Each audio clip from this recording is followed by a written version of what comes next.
Tell me what you want, what you need. Tell me, tell me, tell me. Tell me what you want, what you need. Tell me, tell me, tell me. Tell me what you want, what you need. Tell me, tell me, tell me. Tell me what you want, what you need. Tell me, tell me, tell me.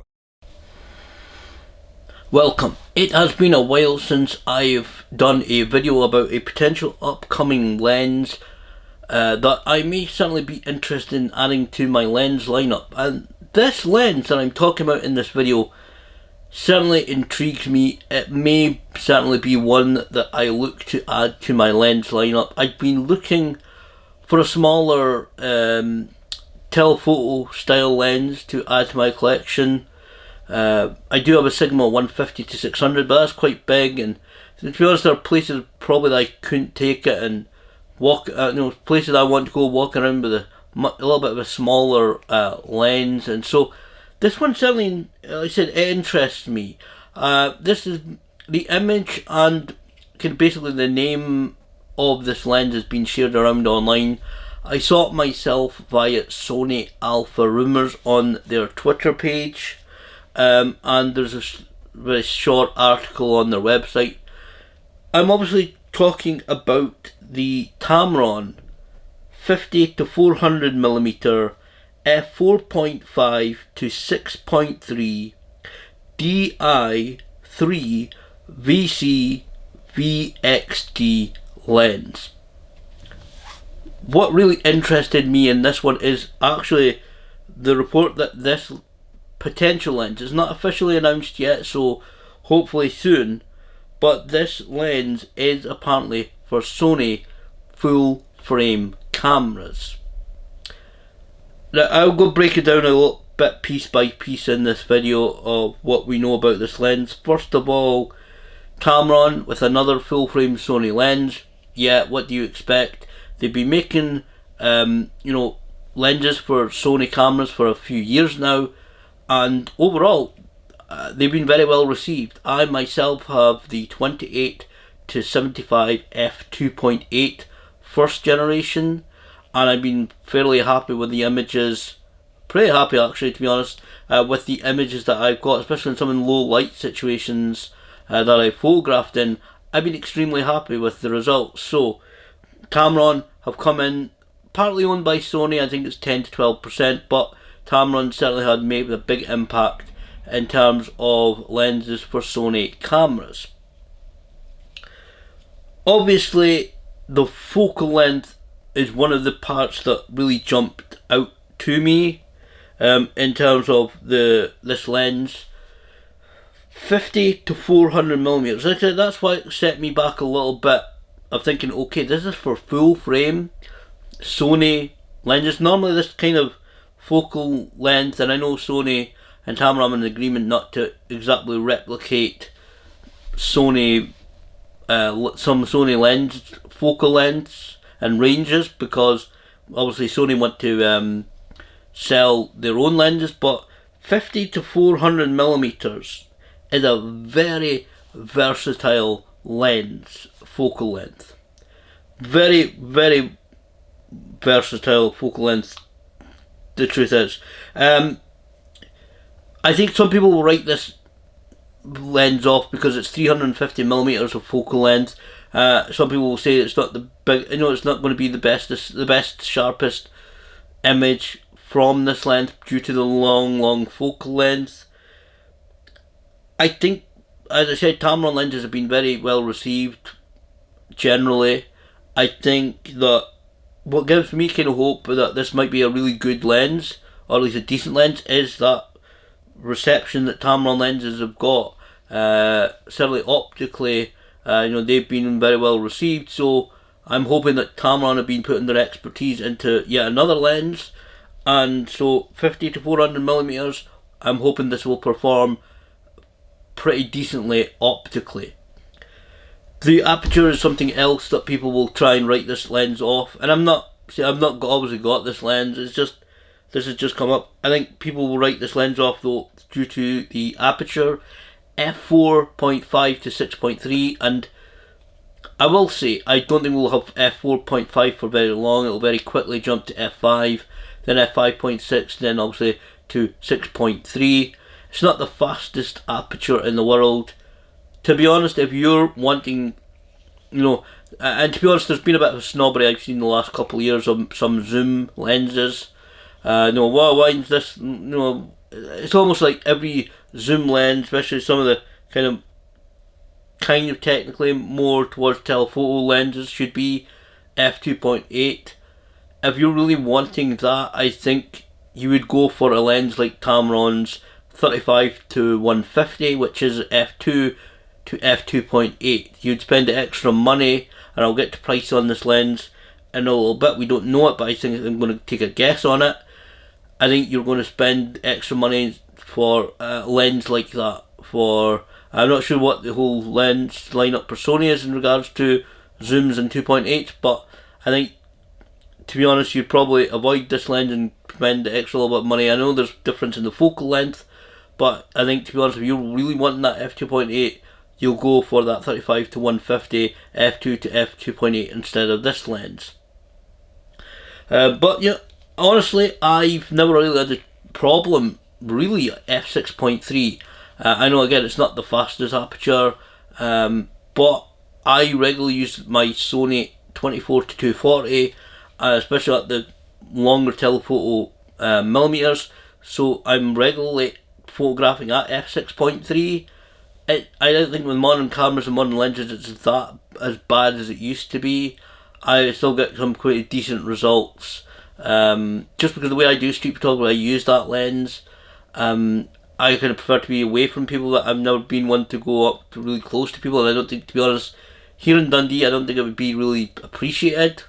And I keep meaning to do a video about all-in-one super zoom lenses that you walk around with, but I said I don't think f6.3 is as bad as a lot of people fear these days, and so I have really no concerns. But then, if you're going to use this lens, I think this lens is potentially budget kind of friendly.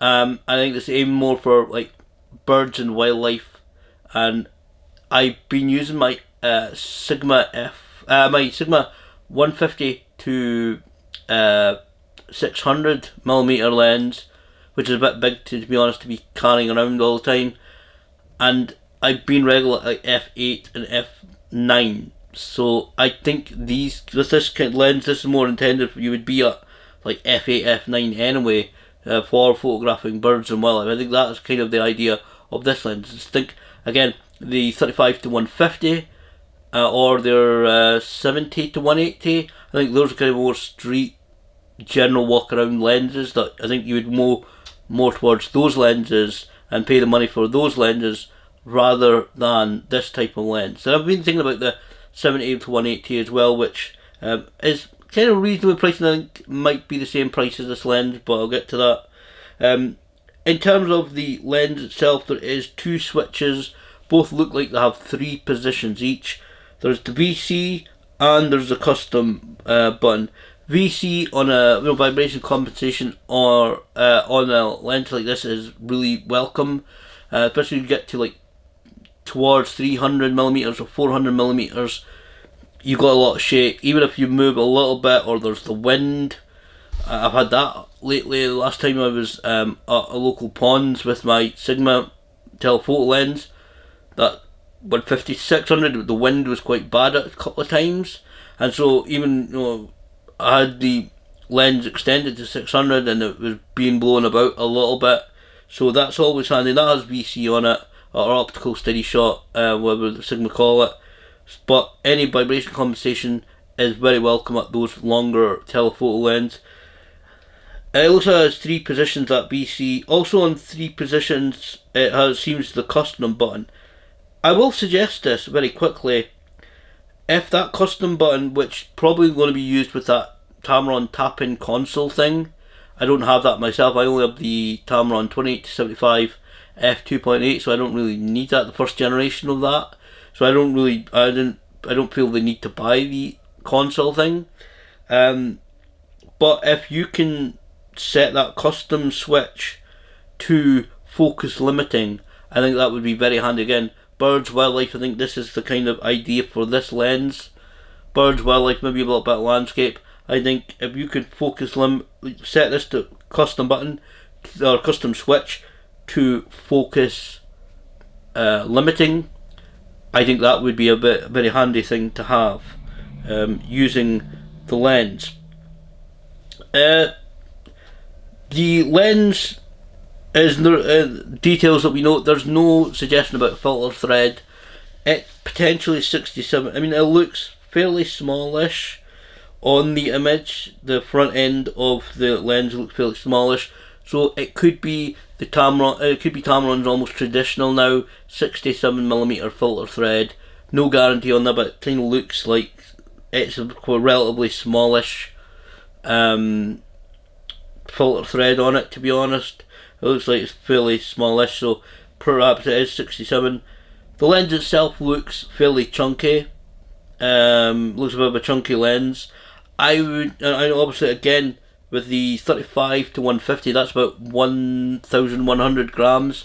I would imagine this lens is roughly maybe around about the same in weight, because if you have VC in it, which bulks the lens up a little bit. So other lenses, like I said, the 70 to 300, I think the 70 to 180, I don't think either of those two have actual inbuilt VC either. I think that those two lenses rely on the steady shot in Sony cameras, and so they are smaller lenses. They're a little bit scaled back, kind of, some people have said, but they're certainly thinner, smaller lenses. So that obviously the VC inbuilt into it adds a little bit of weight to it. So I would estimate maybe around about the same as a 35 to 150. Again, I think it's about 1,100 grams, 1 kilo 100 grams. I think it is. I'm trying to rack my brain. I think it is something like 1,100 grams for that lens in weight. I think though, in terms of the price of this lens, I'll wrap that up with the price.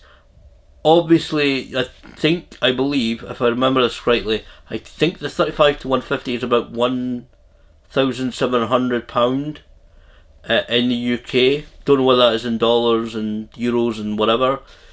I can't see this lens being as expensive as this, even with a VC. I think it's going to fall probably maybe around that 70 to 180 price range.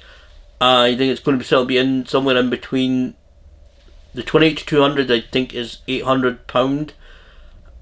I think this lens, the 50 to 400mm, will potentially be, trying to narrow it down in my mind, but I think it may be like £1,100 to £1,200.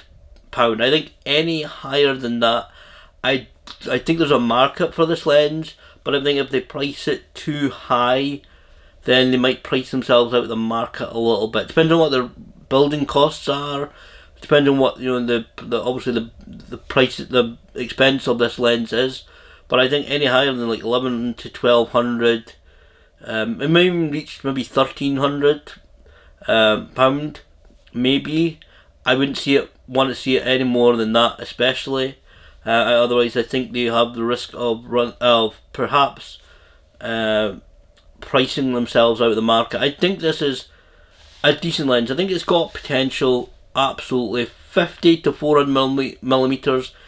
It's a very, very versatile focal length. 4.5 to 6.3. Again, aperture really doesn't bother me too much. Again, if you're going to really want that f2.8, you'll go for the 70 to 180 or the 35 to 150 or any other lens, maybe Sony lens, whatever is out there in regards to like f2.8 or a higher aperture than a faster aperture than 6.3. I think you'd go for another lens like that. So I think this lens has got potential. I think if Tamron have invested their time into this lens, if they've really put in the effort, if this review's okay, hopefully, I think if it's decent optically, if the optical performance, the picture quality is fairly decent, I definitely think there will be a market for this lens. I think it slightly more budget wise. There is again, looking at it with this focal length, there is, there is trade-off. There is trade-offs in this lens, and getting this type of focal length. There is trade-offs like the aperture and stuff, but hopefully it won't be compromised too much. Hopefully, I said Tamron lenses have been certainly well received, and so I think that if Tamron have put the effort in to make this lens perform at least fairly decently optically, I think absolutely there's definitely a market for such a lens.